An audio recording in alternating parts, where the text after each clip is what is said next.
नेता प्रतिपक्ष जयराम ठाकुर ने राज्य में बढ़ते आर्थिक संकट को लेकर अपनी चिंता व्यक्त की है। उन्होंने वर्तमान सरकार की नीतियों को इस संकट के लिए जिम्मेदार ठहराते हुए कहा है कि राज्य की आर्थिक स्थिति दिन प्रतिदिन बदतर होती जा रही है। वर्तमान सरकार की गलत नीतियों और वित्तीय प्रबंधन की कमी के कारण राज्य में आर्थिक संकट गहरा रहा है।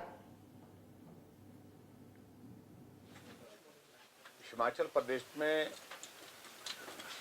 ये पहली बार शायद ऐसी परिस्थिति आई कि कर्मचारियों को 1 तारीख निकलने के बाद, 2 भी निकलने के बाद और 3 तारीख भी निकलने के बाद अभी तक सैलरी नहीं मिल पाई।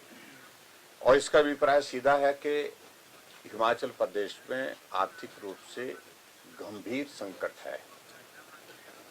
और कई बार मैं देखता हूं कि मुख्यमंत्री जी कभी बोलते हैं संकट है और कभी बोलते हैं कि संकट नहीं है, और कभी तो ऐसे भी बोल देते हैं कि 2027 तक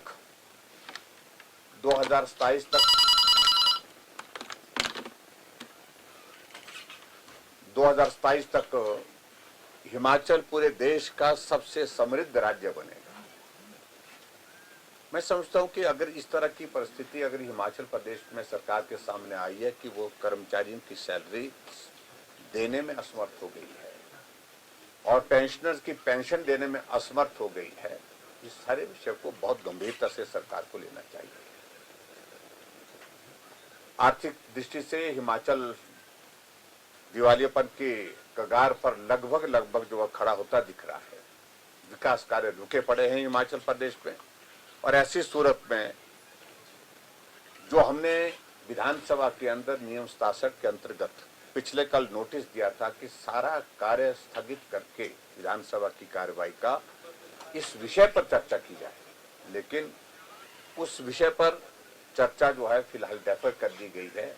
और आज विधानसभा अध्यक्ष महोदय जी ने कहा है कि, और मुख्यमंत्री ने भी कहा है कि उस चर्चा को हम जल्दी लाने की हम कोशिश करेंगे। जब चर्चा होगी तो विस्तार से हम बात कहेंगे, लेकिन यह हकीकत है कि हिमाचल प्रदेश बहुत घोर आर्थिक संकट के दौर में से गुजर रहा है।